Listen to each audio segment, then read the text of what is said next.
wonder if I can do that myself. You know, how many pull-ups do I need to hit? How far do I have to run? How many push-ups, sit-ups, you know, the full span of requirements. So when we did the training together, I basically made it my goal as well to, all right, this was the minimum number, this was the maximum number, I'm going to work towards that maximum number. Gotcha. And I just took that, I think we trained for 6 months, and those 6 months I just drove it hard for that.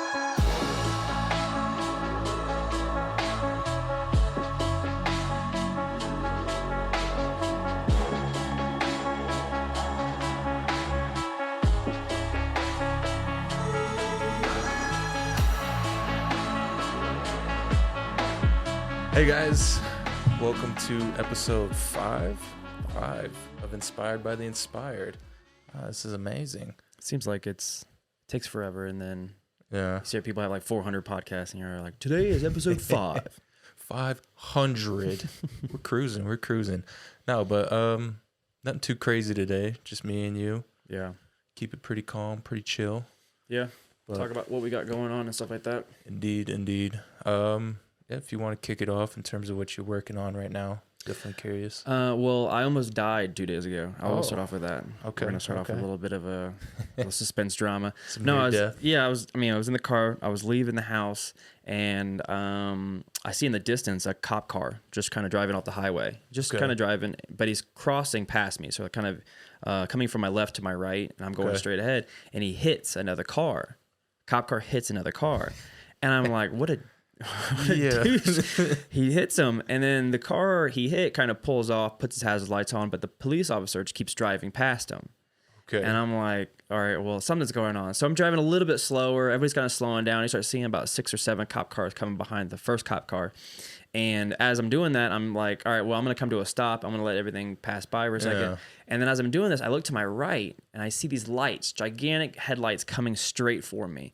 And there's a car the police officer was chasing. Okay. And the car just slammed to the railing and almost kind of like Fast and the Furious off of the ledge and came straight for me. Like, I mean, Yeah. 70 miles an hour. Jeez. And I just kind of slammed on the pedal and just fucking drove as fast as I could. And it just missed me just a little bit. I actually have video footage of it. And it slammed into this other, the median of the road. I know it's a Okay. hard tell figuring out. For sure, I gotta but- like map it out, whatever. But I almost died, and I was like, it was weird because you know how they say like your life flashes before your eyes. It Yeah. wasn't that serious for me. I kind of like it took about 10 minutes to really figure it out. But I was like thinking about like where my day would have been if I would have survived. I get where you. everyone's like life around me would have been. It did Just hit you and you one rolled. little thing changed around. It was pretty intense, but Interesting. I'm still here. So it's pretty Interesting. good. I definitely had a similar kind of moment. Really? It was coming back to work after lunch, and I mean, I swear there's tons more crazy drivers in Colorado right now. Yeah. But you know, I'm just getting ready to go across this green light. Not too crazy. Just turned green. I was like, all right, here we go. It's me, 3 of my other buddies from work, and as I start to go, I'm maybe like a quarter way out, and this bus easily going like 60 miles per hour. It's just boom, flies right past us. Jeez. Exactly. I was like, damn, if we just went like maybe an inch or so further, that had just rolled my car and we all would have just been fucked from that. It's crazy. It's like just like from the last episode, those little things that could have one little reaction. Oh, yeah. A different reaction could have changed the course of your day, your year, your life, you know? Something big. Yeah. Also what I have going on, I did sign up for a 50K. It's an ultra marathon in New York. Pretty excited about it. It's been a while. When's that? May 17th, I think it is. May 24th, one of those Sundays. It's been a while since I've done an actual ultra. I think it probably been a couple of years. Yeah. Well, at least race-wise. I think I've done a couple of ultras without knowing it, like with hiking and going for a run, whatever. But it's going to be interesting. I don't know why those races attract me. I think a lot of ultra marathon athletes or anybody that does endurance racing finds these. They all have their own whys they do it. Mine's like, I love the challenge. I love the, like when you feel the pain, like how far can you push your mind, your body, your spirit? Because a marathon's 26.2, ultra is anything over a marathon. This one's going to be 32 miles, 50K. Okay. But it's you're going up high mountain, you're going, hills, you're going everywhere, you're going in the woods. For some reason, I don't know why. I think when I was growing up, that was the only way I could escape. I could be by myself, being in a house with 5 kids, coming and going as they please. But I think that was the only way I can kind of just, even being in relationships, that was the only way I can just have my self time. It's very hard for me to go running with someone. But that was one of the main reasons why I moved to Denver or Colorado, is having the ability to just go to the mountains and just kind of be free. And, you do a lot of your thinking. A lot of people do their thinking in the shower. I do mine in the, most of it, like the positive development that I'm looking for during running. And when you have 6 hours of thinking, it's going to be, I get that. a little bit intense, but I know I kind of miss in part of my routine when I had more of the time, I would strictly take an hour out of the day and just go walking. That was my form of meditation. yeah. Just like everyone's always talking about how they just have all these thoughts coming to the head. And when I would walk, I'd let them all come, and just eventually by the end of my hour, there was nothing left for me to think about. And I would just look around and start appreciating more of nature. Yeah, you got to get out of your head. A lot of you hold it in. That's what I used to do. Just writing down things used to be difficult for me, just because it's you feel like it's irrelevant. It's not important, And then when you write it down, you're like, all right, well, this is this is easy shit. Like I could do this. I don't need to write it down. But when you write it down, I feel like it's when I see it, it's just so much clearer.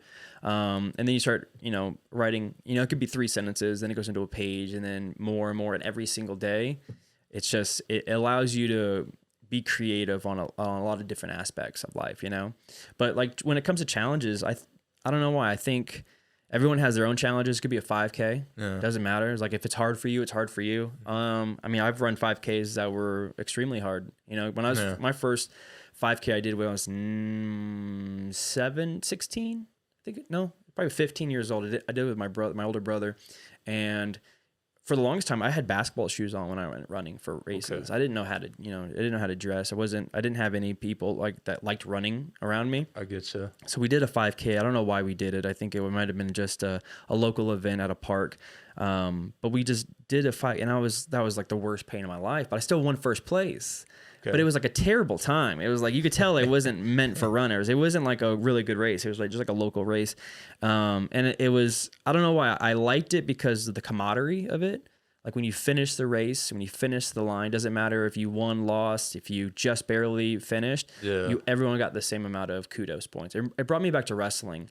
When I was wrestling in high school, everyone, like, you could get pumped up, listen to music. You're being in your own world. They might be saying shit to you across the circle, and then at the end of the day, it was everyone just hugged. Great job, awesome.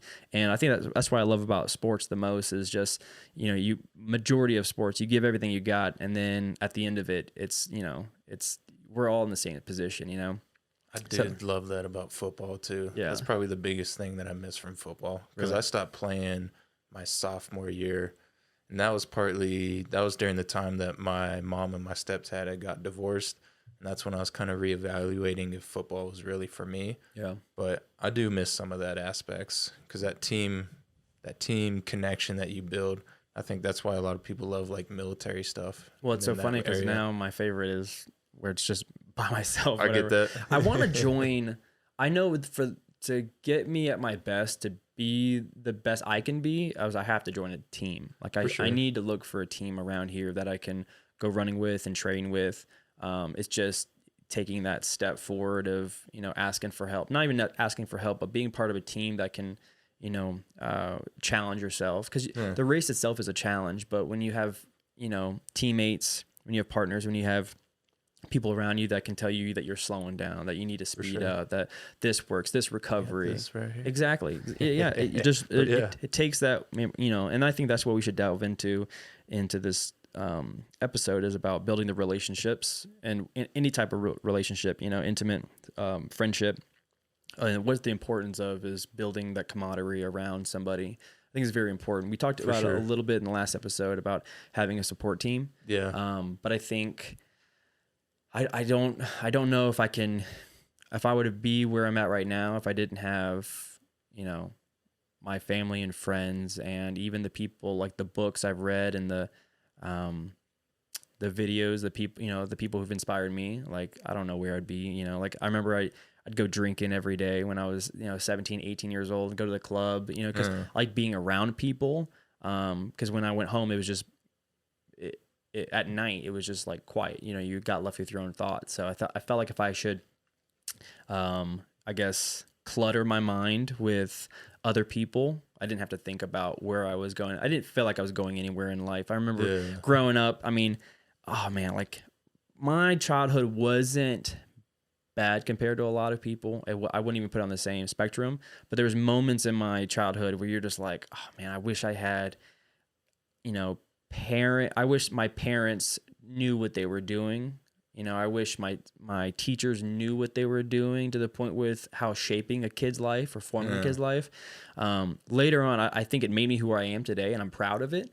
But there is moments where I'm just like, oh man, I wish someone taught me about this particular thing, about doing taxes, about taking out loans, about recovery, about, when you go to school, it's all about the weights. No one taught you how to be a man. No one taught you how to be a woman. No one taught you how to, kind of just find your course of action. I feel like you had to just find out for yourself or learn from people's mistakes, and in relationships, you find people that can build you up, and then you got to kind of push people away that kind of brought you down. And then and when I was in Florida, I was surrounded by people a lot like that, where they felt there was no peak they wanted to reach, so there was they didn't want to, like comfort zone area. Yeah, they get stuck there. Yeah. And I find myself, when I get stuck in that comfort zone, I panic, I just find myself, I need to be progressive at something.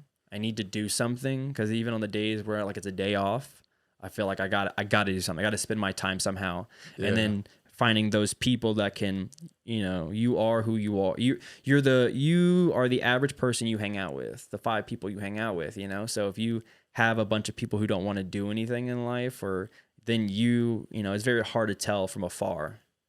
It's like when the saying where when 2 people are arguing, you don't know who's right, because from, the wise man can only see different sides. You do the listening, and you kind of step outside the boundaries. You go on the outside and just watch who you're hanging out with and your family, and how they inspire you or support you. And if they don't, then you kind of have to, you just know where they are in your life. They're just there to grab your attention, now and then. But I find like I have to surround myself. If I want to be the best I can be as, a runner or an athlete, I got to surround myself with athletes. If I want to be the best content creator or hanging out with, or a filmmaker, photographer, I got to hang out with those people. Right. It's very hard to get inspired. Those, like, 5 mentors that you just kind of build and connect off of. Absolutely. I get that. I hate social media because of how great people are.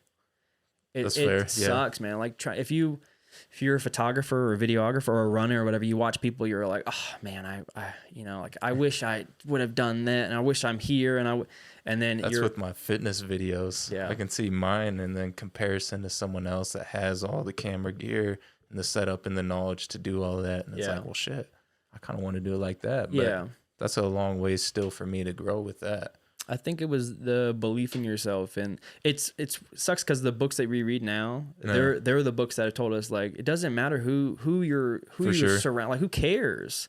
Because when they first started, they had the same thoughts, but the difference between them and anybody else is they did it, and then 5 years later, built and improved. You can't, you can only regret the time that you didn't do something, know.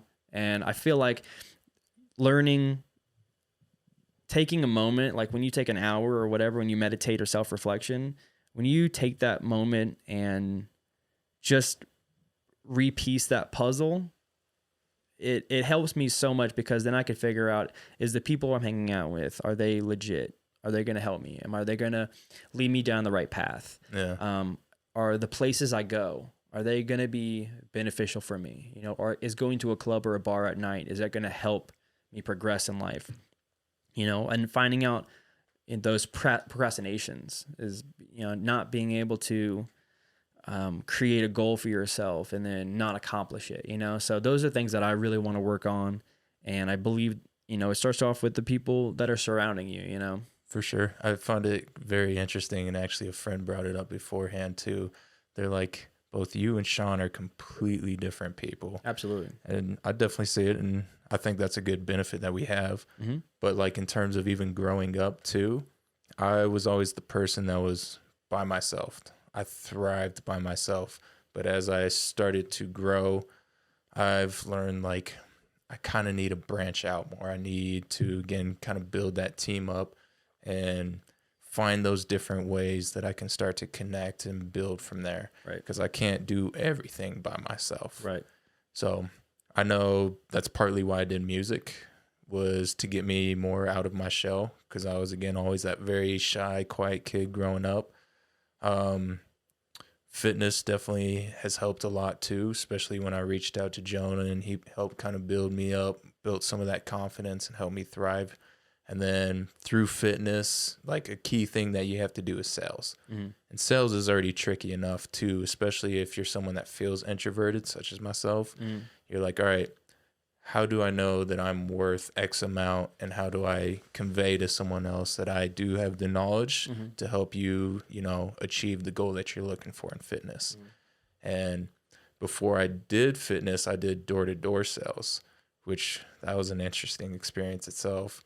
And you're just going all the way door to door, you know, street after street after street, talking to hundreds and hundreds of people. It's scary stuff. For sure. And everybody is so unique when you come to them. So you got to like quickly be able to connect to someone on the spot. And I know that kind of helped me get better in terms of communication and things like that, which is partly why I'm kind of doing more of the podcasts and even stuff that I have planned outside of the podcast. Mm-hmm. It's all steps right now that I'm taking to better convey what's in my head, get it out, speak it out, right, and then start to build up that kind of community. Because I love writing, I love talking, I love sharing all the information that I have.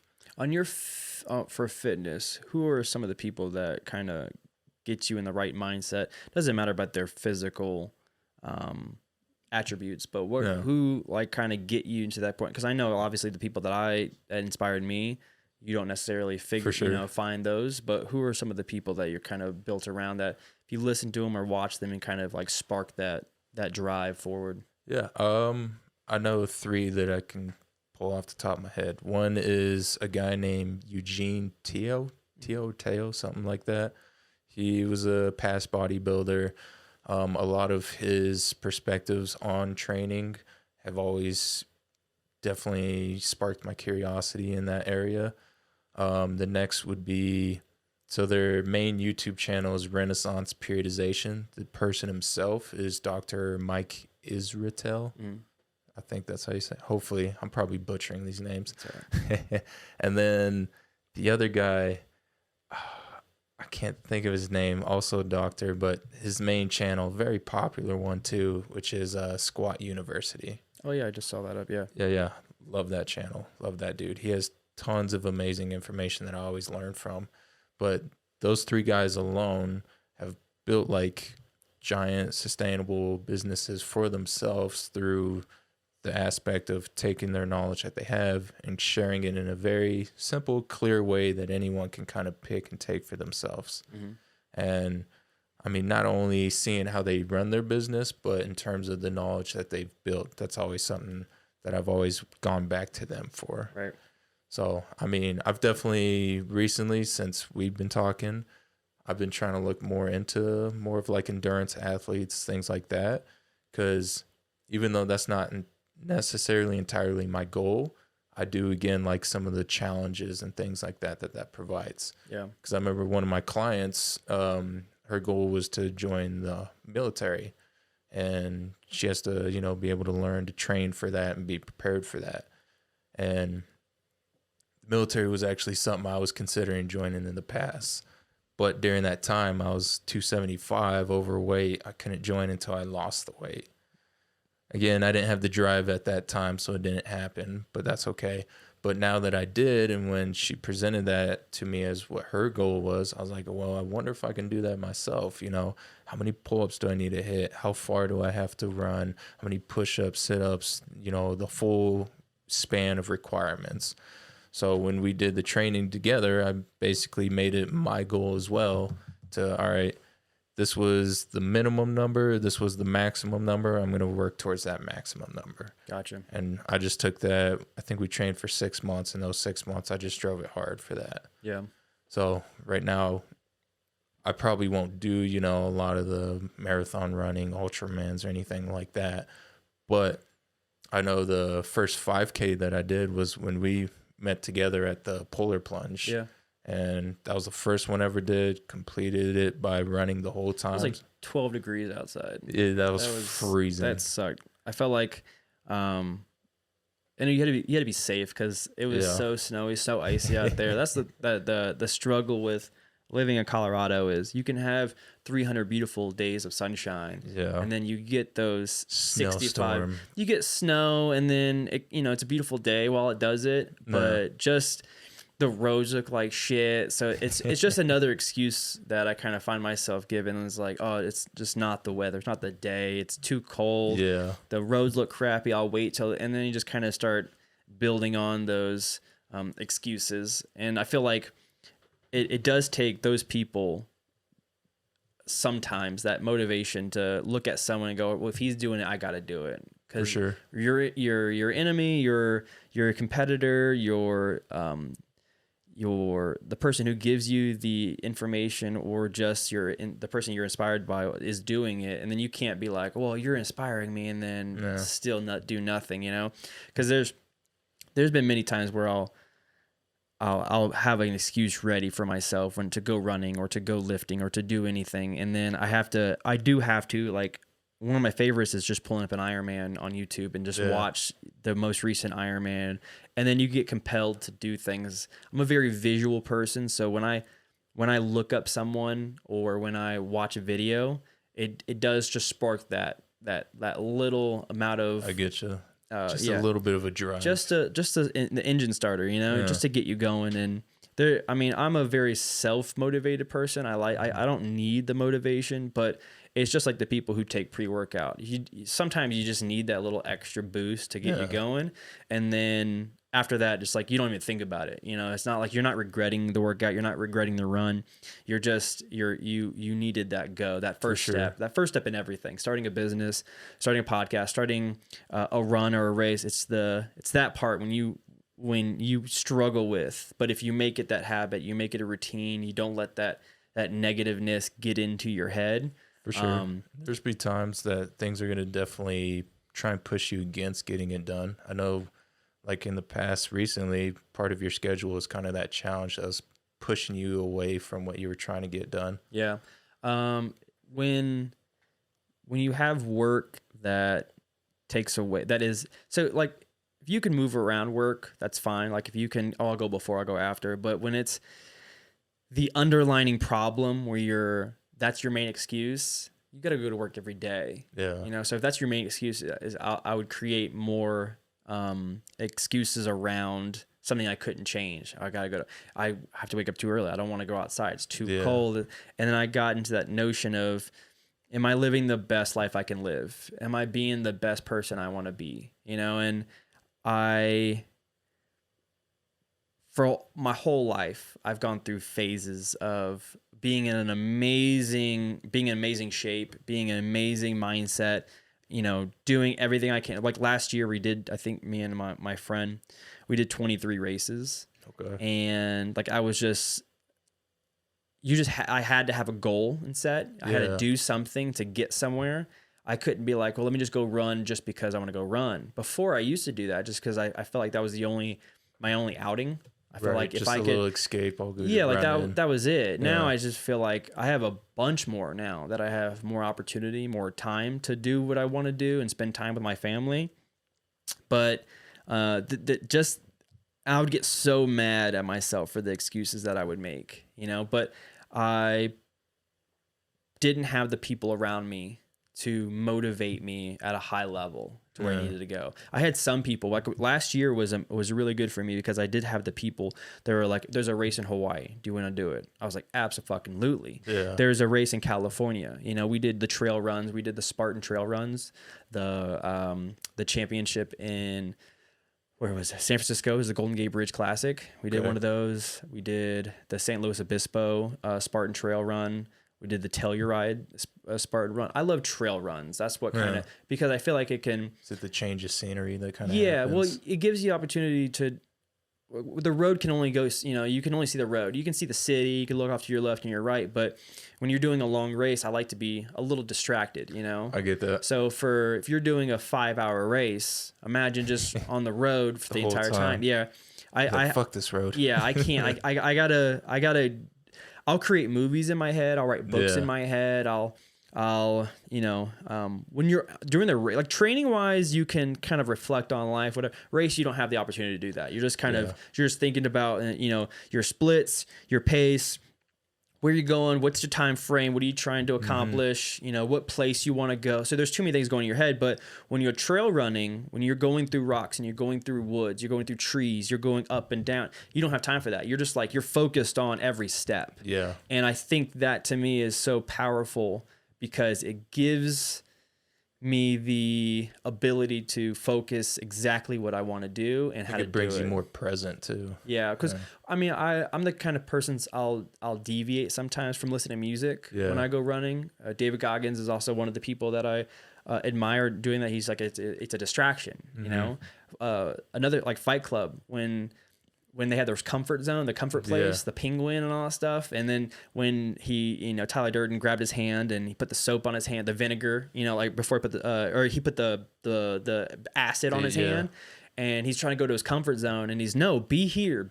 Like you have to, you got to be in the moment. Like in order to be stronger, be powerful, be present is you gotta be there. You gotta see it. You gotta feel it. And then everything around you in any part of your day is a piece of cake. When you run 32 miles or 50 miles or 100 miles, everything in life is easier. Yeah. You know, you think weather's the problem. You know, that's how I felt like when I did the marathons, when I did, you know, I've done 4 or 5 ultras. After that, it was just like nothing, no matter how early you have to wake up, no matter how tired you are, nothing is as bad as it was during that time period. You push yourself to the ultimate max. And I find that when I have those challenges, I perform at my best. I get that. I get that. And hopefully that's what a lot of people do. It doesn't have to be athletics. It could be anything in life.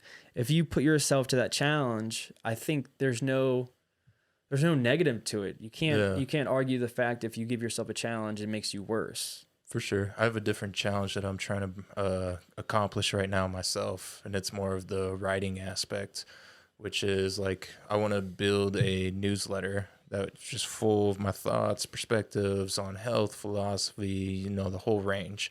So the challenge itself is to kind of build out a whole, you know, like a blog post basically at least once a week. Right. For at least one whole month.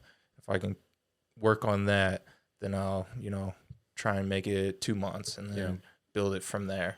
But that's my own current challenge, is more that writing aspect. Again, trying to build that communication, which is my overall goal. Right, absolutely. And I mean, I do it all the time. I'm like, this month, I'm gonna meditate 5 minutes every single day. Okay. I'm gonna journal 5 minutes every day. Yeah. I loved writing for so long. It was more like it was more like fiction stuff. Right. I love writing fiction, and I think the reason why I got really good at it and very consistent with it is because when I was going to college, I was doing online one semester, and I had research papers every single class, every single week. So I was writing and writing and writing. So when I went to go write my own material, it just fluently just came out of, like, I was using words I would never write. The storylines were going places I never thought they would go.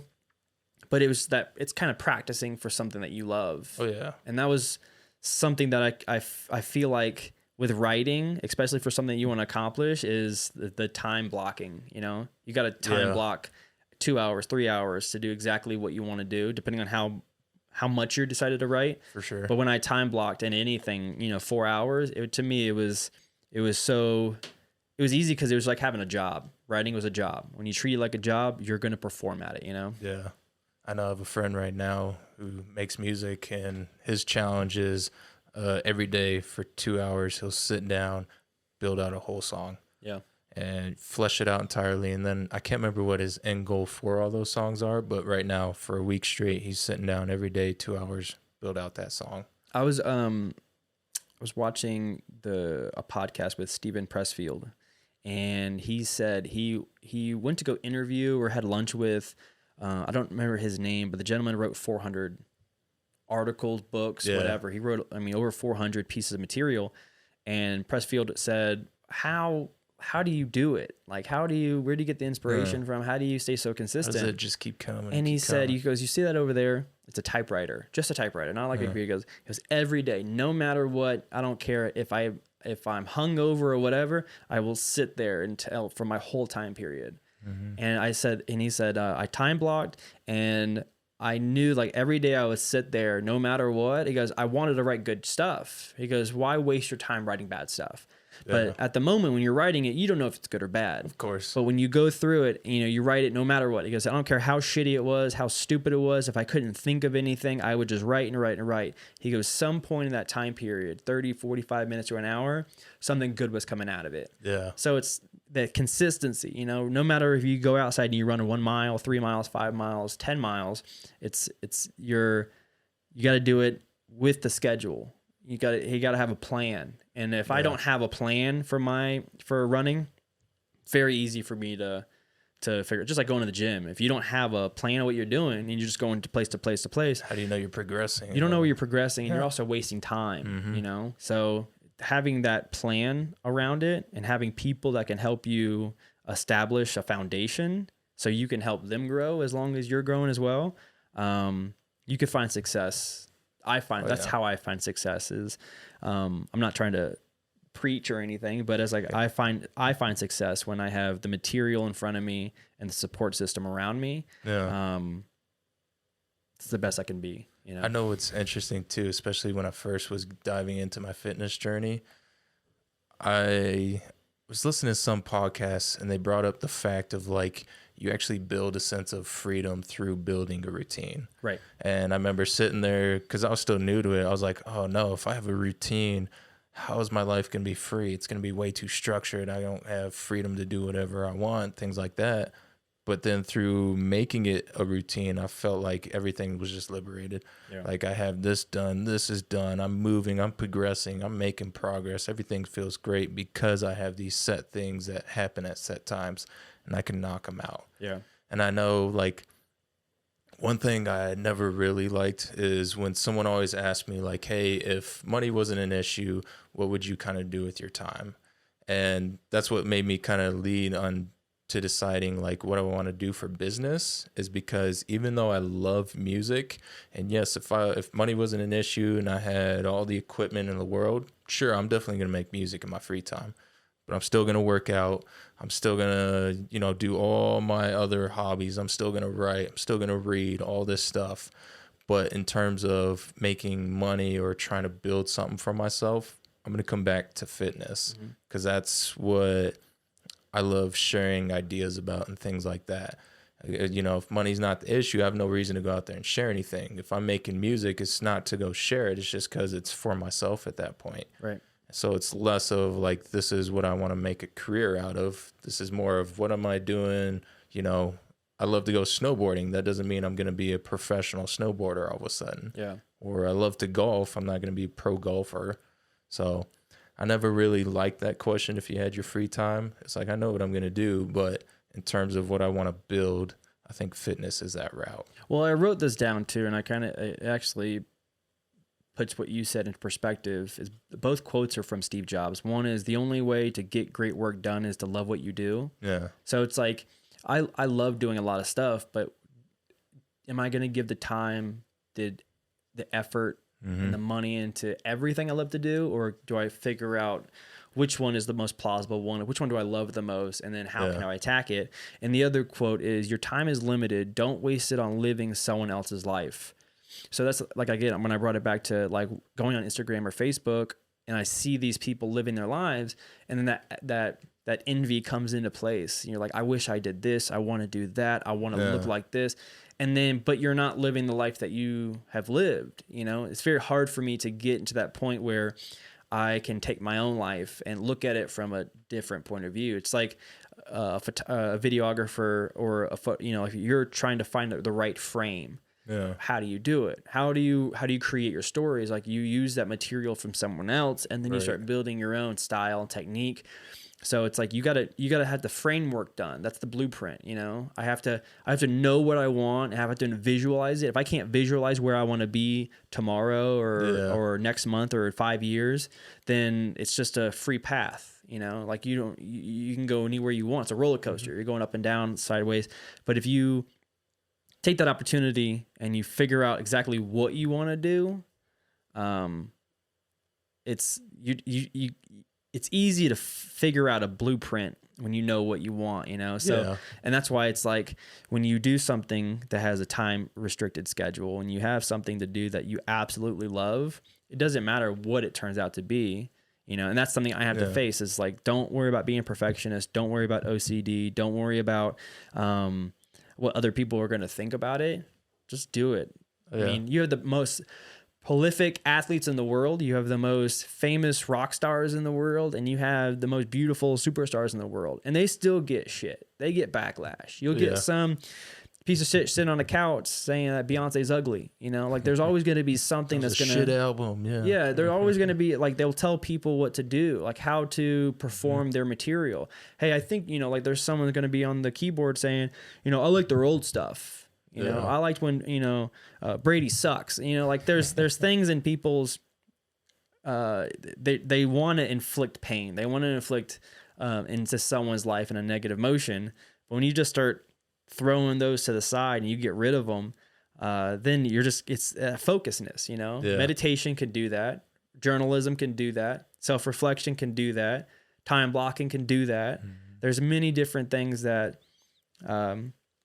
pieces in my life where I'll just go implementing that. I don't like to do all of it because then it gets overwhelming. Like, for sure, you'll see on online where it's like the 10 things that every CEO does, you know, and it's like all right, I wake up, I do this. I gotta meditate, I gotta journal, I gotta read, I gotta, you know, go outside and walk the dog, or I gotta, you know, go outside and, you know, like go for a run and then work out, and then by the time it's like 4:00, and then that's why you pick certain things per month. Right. What's priority that I want to focus on right now? Right. What are you trying to accomplish? Is it creative? Is it physical? Is it mental? Is it spiritual? Is it emotional? And then just do 2 things that kind of figure out, like on this month alone, I try to meditate for at least 10 to 15 minutes. I got the Headspace app. I try to get that down. It helps a lot, especially with the podcast. Cause when there's moments where I'm like, I don't know what to say or how to say it or what topic we want to talk about. And then when I have that time where I can just meditate and just focus exactly what I want to do, it just comes out clear. Yeah. And then another thing is reading every single day. Every morning I want to wake up and read at least 30 to 45 minutes of reading, because it gets that brain going. You know, it allows me to just start formulating ideas easier and quicker, so I can kind of establish myself, you know, like especially with running, like every single day, I want to run every single day. And I have, like, the days I don't want to run, I'll run a mile. No, the days that's part of my schedule, my ultra marathon the schedule that I bought, because I feel like if I create something, if I create my own, I'll throw through too much shit in there. For sure. I'll start, you know, all right, 10, 12, 15, 35. You start looking at it. And then if anybody who knows ultras, it's not about speed. It's not about pace, or not about, you know, like pushing yourself, you know, it's like, you gotta be able to withstand the time, you know, you gotta be able to, can you put your body through the worst pain of your life and still have something left to give? And then when you're in training, you can't, you know, I'm going to go run 25 miles on training, because you're actually putting harm to the body. So, you know, you have your long run at Saturday and Sunday, but to me, I feel like I would be like, well, it's not enough. I gotta run one more mile. And then I'll tell myself, no matter what, no matter how easy the workout is, no matter how hard the workout is, it stops the moment, whatever that schedule says. Yeah. And if you're time blocking for 4 hours, you stop at that 12 p.m. mark. You stop at whatever time that you said yourself, and you come back the next day. That's what I loved about Eminem. There was Eminem, Akon. I remember hearing about that. Akon, you know, he was one of his songs. I think it was like "Smack That" or something. I'm pretty sure it's that one. Yeah. And then Akon came in, just like with his group and hanging out. He was late to the I think he said he came in at like 7 p.m. or something. 7 p.m. And then Eminem was like, "All right, I'll see you later." And he's like, "Where are you going?" He goes, "No, I'm going. I'll see you tomorrow at 9." And Akon realized how great Eminem was because of he treated like a job. Yep. Came in at 9, had lunch at 12, left at 5. Yep. He did the exact same thing. No matter how great he is, he made sure he never lost the focus. And he's not partying or doing anything. He's not like distracting himself. But those are the people that I admire the most, who can go through the pain and torment of doing something continuously every single day and then come back and do it again for 10, 15, 20, 25 years. Oh, yeah. To me, that right there is... You can do something for 6 months and then consider yourself of building that habit or routine, but doing something for 10 to 15 to 20 years consecutively, you change little bits of it, but doing it consecutively for that long. That's a part of the routine in life right there. Yeah. I know right now I'm trying to combine some of those like habits that I'm building. Cause again, I took journalism as my biggest thing. But right now, in order to make more time and shift like what I'm working on overall, I'm going to combine the newsletter and overall journalism into that same aspect. So that way I'm still writing, I'm still talking about what I love, what's on my mind, problems I'm solving, things like that. How do you get outside of the comfort zone? It's a good question. I know the biggest way that I started, I think that propelled for everything else that I do now, was through music. That first show that I ever did, and the way that I got into that was, first I just found the show. I was like, all right, I need step 1, just find the show, set the dates, don't even think about it. All right, step 2, I do need to be prepared in some aspects. I need to practice, I need to think about it, kind of visualize things like that. And then once it actually came time to doing it, just kind of sat, stay calm, breathe, just focus on being present and where I'm at, and then kind of rehearse a little bit and then just go straight into it. So those were kind of the things that I've picked up in terms of how I move forward with everything else. So with fitness, before I even jumped into working with the coach, I kind of sat with where I'm at. You're like, what am I trying to do? What am I trying to change? Like, okay, let's think about it. First step, I'm going to find a coach. It's going to make things so much easier. So I already knew my friend who was into it, found the coach. I was like, okay, let's set a call. We'll do it. We'll not think about it. Just kind of chill, relax, maybe do a little bit of research. What am I trying to achieve? What am I looking for myself? Then boom, hopped on the call, went from there. So every point along the way, there is still that initial jump that always has to be taken somehow. Right. You can kind of build up. I think what I've learned is that you got to build up some sense of self-awareness as to why you're doing it. Yeah.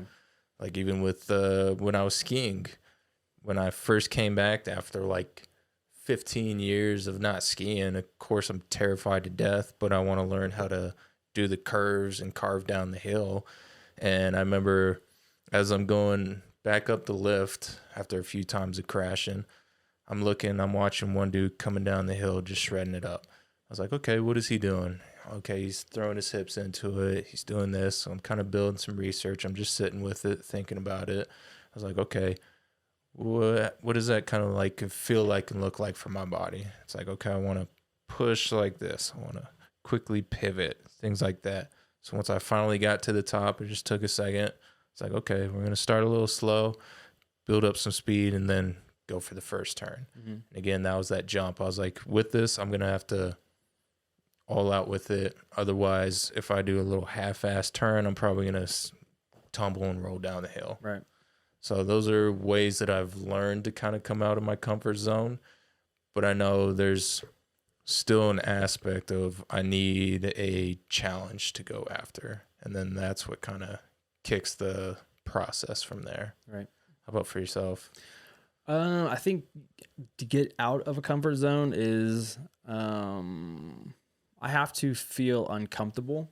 I have to put myself in an uncomfortable state. So if you feel like you don't want to wake up in the morning or do an activity or go work out or go for a run or write material, I put myself in a situation where I start just having these negative thoughts about, I was all right, you're going to be a piece of shit. I was like, you're going to be where you were yesterday. You're going to, someone else is going to be better. David You're Goggins on your shoulder. Yeah, you're missing an opportunity. I don't know if it's because I like look up something one day and then I just get a bunch of, I guess, sponsors or topics that show up on my Instagram for that one thing I was looking at. But I feel like everyone has the answer. Everyone's selling their free shit. Everyone is saying that, oh, this is the way to do it.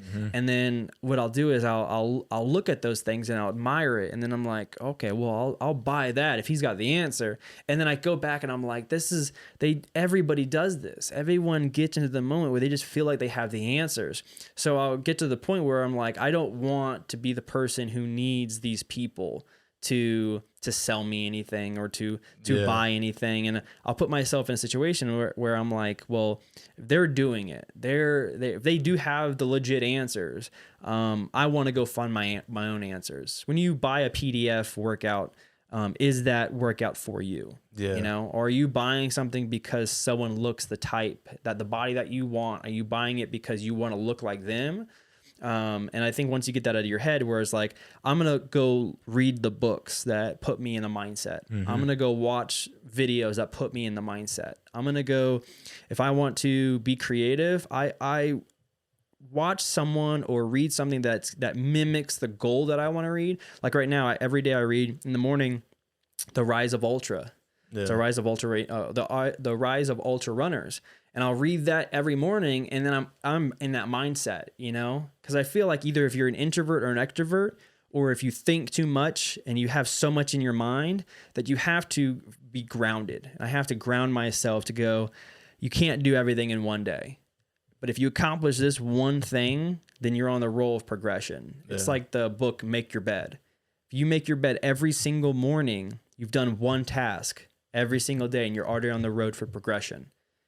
Make it real nice. I think it was in the military, but they would make their bed every single morning, no matter what. Yeah. It has to look a certain point. But if you make your bed, what's his name that wrote a book that was the big point. Yeah, like, take 5 minutes, just make your bed. Make your bed. You started the day off on the right path, and then you start building these little bit of healthy goals for yourself.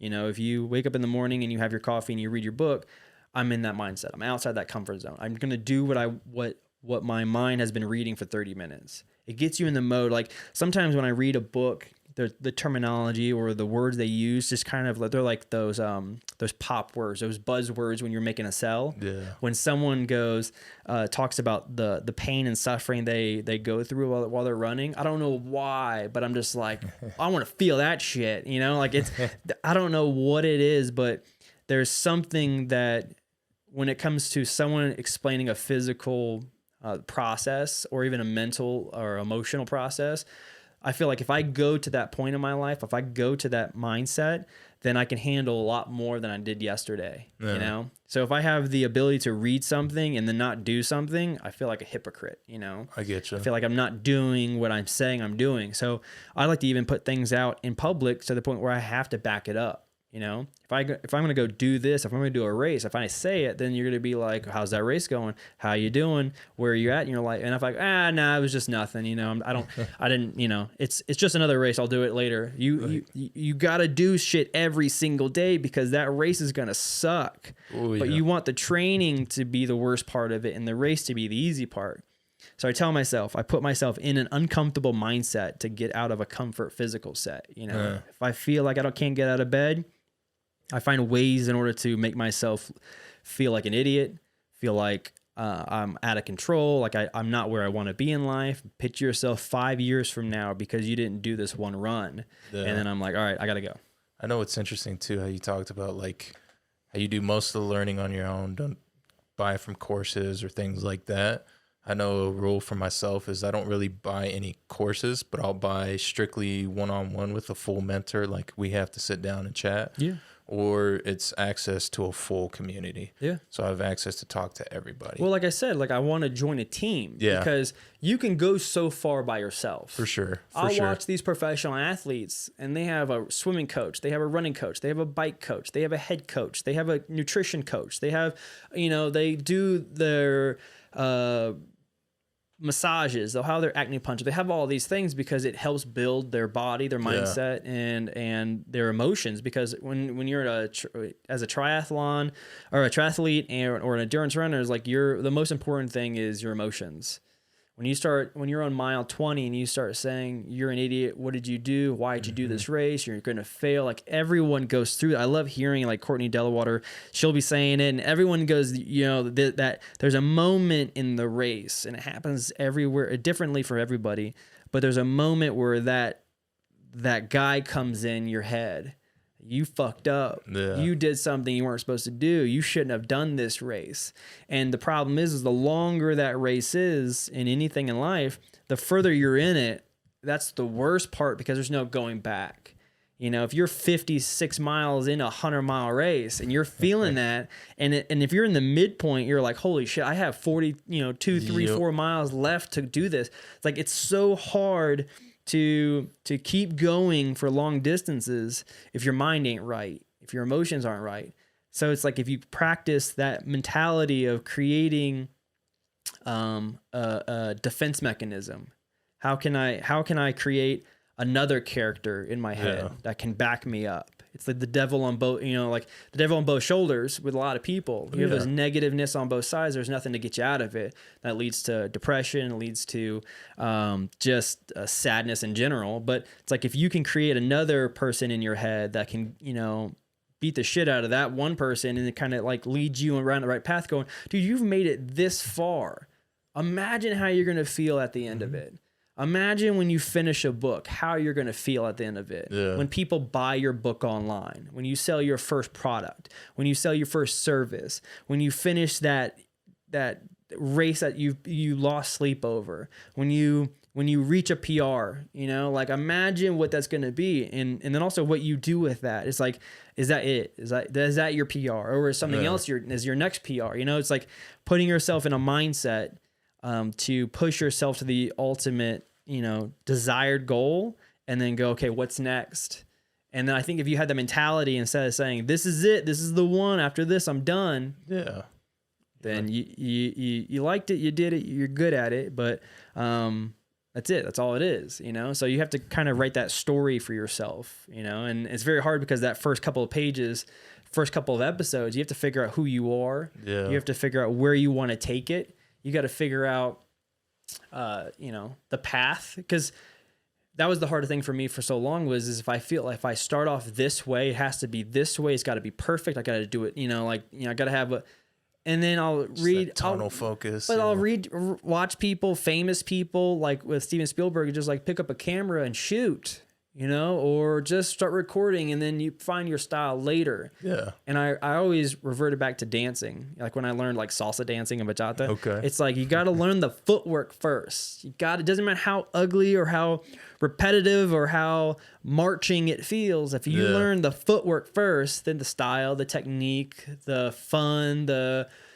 suave comes in later, Flow. But you got to do it every single day, every single time. You got to make sure when you do dance steps, you got to pound your feet, you got to make sure it just becomes so, it's in the mental, like you got to create that thing where like, this is how it's done. And then you start creating your own style to it. Oh yeah. That's again where that priority comes in place. Cause again, we can't implement everything all at once, and that's okay. Like right now, I've moved reading kind of to the side, but to pick up more of learning Spanish, because that's my main priority right now. So I have an entire hour blocked out every day that's dedicated to learning and practicing more of that speaking of it, reading of it, writing of it. So that's kind of where, building that routine, but don't worry about trying to implement everything. Who are some of the people that around you that kind of put you in that right direction, that relationship, family, friends, or anybody that you can kind of feed off of? One big person in particular, which is my own dad. And he drives a lot of what I do, because he has his own business, which has its own TV show. It's thrived. It's huge. It's known across all of Texas, pretty much. And to look up to that and be like, that's pretty massive in comparison to where I'm at and where he's at.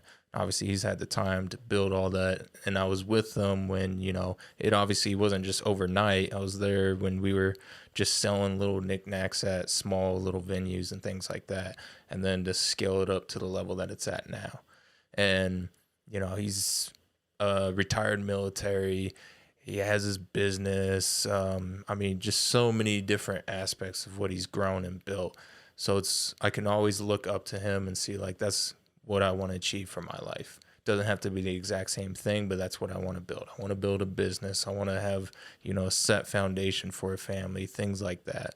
So he's always been that huge factor that I've always looked up to and what drives a lot of the things that I've tried to do. Mm-hmm. But I know sometimes I have my moments here and there where I catch myself comparing too much. And it's like, look, I'm not going to be just like my dad, but I definitely will still work hard just as he did to build what I can for my own life. Right. How about you? I think I take bits and pieces from everybody. I think each individual in my life can benefit me in a different way. Like, I think my fiance, she makes me want to be a better person. She's gotten me out of my comfort zone a lot, especially with like, talking to people, I guess you'd say. Yeah. Like I'm an introvert, really am. So like having her, who she's so bubbly, she's so friendly, she's so nice to people, that if I don't interact in some way, shape, or form, I feel like I'm the person bringing down a situation. I get you. I don't like to be the center of attention, but I'll throw, just to have fun in there every once in a while, and then I'll back away or whatever. But, she gets me to the point where we're definitely similar in a lot of areas, but we're also complete opposite. She watches like trash TV. She watches like reality TV every day, and I can't stand that kind of stuff. But I feel like if we don't, sometimes it's good not to have the same type of things that we like, like the same things. Yeah. We like different movies. Her favorite movie is like Pitch Perfect. Mine's Seven and Fight Club. But we have different types of things. But when it comes down to it, it gives us more to talk about. Like if we like both the same stuff, that conversation can go so far. Yeah. So it allows us to kind of just communicate. I think that's the reason why we have such a great relationship, is that we always talk about, our day, and we don't just ask questions just to ask questions. Everything we say means something. It progresses. Yeah. We've been together for 6 years, so everything is gonna. You think someone by then, but then there's always going to be that time period where if you don't, the moment I feel like I lose joy in a relationship, it's very easy to me to just kind of like sway away from something. But for 6 years, not one day has that ever happened. And I just kind of know like it helps me just to keep being the person that I want to be, Yeah. I sway sometimes. I'll want to head a direction, and then she'll kind of just like, and I'll do the same thing for her. So we kind of have a mutual bond of always grounding someone. If I want to buy something, she's like, "Are you sure this is it?" If she wants to buy something, she'll just buy it. But it doesn't have the same type of presence to it. But there's different that kind of helps me on that point. My brother Shane, he's another person who kind of like always makes me, because no matter what I have, when it comes to let's say if I'm creating something, he'll always come in and put his 2 cents in. And then I'll get to the point where I was like, fuck you, man. I did this for like 2 hours. But then I get to the point where he sees things that I don't see. For sure. So I want to make sure it is perfect. And then we both have that OCD-ness to it. Like if we're looking at something and we see, like, we'll zoom in and we're like, what? Found it. I got to fix that. So there's everything just to us has to be it. But that's also a negativeness that we hold with each other, is it has to be too perfect. And if it's not perfect, we don't do it, or we don't release it, it's a struggle, or it makes us feel like shit that, we wasted our time doing it. But when we both have that opportunity where we go, okay, let's just sit back, calm down, and let's just figure it out. So there's another, element of my life where I feel like that I need help on, that I can also help someone with, is I'll do the same thing I do with what people tell me, just fucking do it, man. But when it's my own stuff, it's You're like, well, give me a minute. different. Hold on. It's completely different. Yeah. You look at it different, but when it's someone else's stuff, you're just like, dude, just fucking do it, man. It's good. Just write it down, release it to the public, and then go on to the next one. And every single time I have to follow that guideline. I have to not let perfectionist or that negative person that I experience when I'm running or racing that get the hold of me wanting to do something that I want to do. For sure. And, there's other people in my life where my mom taught me about how to be compassionate with someone and how to create the need to help somebody. Forgiveness, things like that. Yeah, like creating the podcast, it wasn't about like, let me inspire you to do things. No, it's like, these are the people who helped me around my path. I want to hear yours. Like, I want to hear the people that we have on the show, like who inspired them, because you can either research it or Google it, or it's like you can kind of feel like, okay, they do the same thing. My family or my friends do the same thing to me. And you kind of look at life differently, For sure. So I know with like in the past previous episode with Jonah, how I mentioned how my stepdad got mad when I fumbled the football and he punched his windshield. Yeah. Me and him definitely had a rough relationship when I was growing up, but I feel like that relationship built like a stronger shell for myself, not to like completely block anybody out, but not to let anybody kind of just walk over me. Right. And I think like if I didn't have that aspect, I'd probably be more shy and timid, probably would have never gone on stage, things like that. So I probably would have reverted more back to myself and just kind of shut down from the world. Yeah. So I think there's learning points from everybody. It usually takes something negative to happen to you, and I bring it back to end the show is from the beginning was when like the almost died moment. Yeah. It's like when that happens, when you can sit back and go, what if it all ended? What if that was the moment? Did I leave my relationships the way I should have left them? Yeah. Did I do what I wanted to accomplish? Was I actually grateful for the things around me? And I don't want to take a negative approach on something for the reason why I didn't do positive things. So it's like, I can always say, well, I want to write a book. And then 2 years later, it was like, well, I'm going to write a book, So it's like, why does it take why does it take that bad relationship to make you see the positive in things? I've taken my majority of negative situations in my past relationships, and I'll become pickier with who I choose as friends and as boyfriend or when you do your boyfriend and girlfriend, like you have to look at relationships differently by your past. And I don't want to be like, that's the one, like that could have ended everything and then I didn't do anything I wanted to accomplish. So it's like you sit back and you realize, I was like, all right, fuck it. It doesn't take something tragic to happen or an eye opener to do something I want to do. I'm going to do it, whatever I want to do. And then the only thing that can stop me from doing it is those moments in life where it's like, that could be the end of it, Yeah. And if on my tombstone, it says a date and a name, and that's it. I know I didn't accomplish what I wanted to accomplish, especially with the people around me. So it's like, I want to start diving into more about how can people ground me, but also make me better. Yeah. And I think that's the importance of relationships, is surrounding yourself by people that are going to make you the best you can be and push you to the furthest you can go in life, but also know when you've gone too far. So there's other people in my life who kind of put me in that situation, but it takes an eye opener.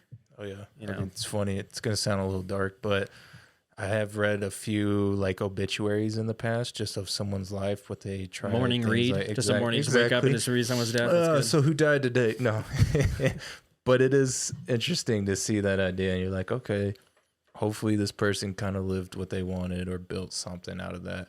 And I just take that idea like, all right, where am I at right now? If I was on the paper, well, what did I accomplish? What did I work towards? So it's that same idea. I think we always feel like we're going to live forever until we don't. Sure. Like when you have an argument with your parents or your friend, and then it takes so long for it to, to come together. And then when something happens to that person, you regret by not reaching out to them, or you're like, it was so stupid. I held a grudge for so long. I know me and my stepdad are on better terms now. I go visit him a lot. Yeah. It's the same thing with my mom. We've suffered from, I guess, just disagreements and misdirection for so long that you become accustomed to it. Yeah. But never have I ever got to the point where someone calls me and I don't answer. I'm not the type of person who holds, grudges or does a silent treatment, because wherever they are in their life, I'm not responsible for it. For sure. They're obviously struggling in their own department, but I can't let negative situations and negative people shape my life, because if I do that and I answer, like, look at the phone and I see a name and I'm like, oh fuck, you know what he did to me, and then you start creating all these anger and tension. My dream in life is to live every day in a peaceful mindset. And I know it's so simple and it's so easy to say, but when I wake up in the morning, I want to have there's struggles, but it's how I handle it. It's everything how I handle. If I can handle bad moments in my life or negative moments in life at a calm, peaceful manner, and how I can like logically think of something instead of emotionally think of something, it allows me to kind of just, be happier. And then that's my ultimate goal in life, is be happy and make the other people around me happier. I get you. That makes me think of a quote that I'll pull up real quick. It was a happy person isn't someone who's happy all the time. It's someone who's effortlessly interprets events in such a way that they don't lose their innate peace. Yeah.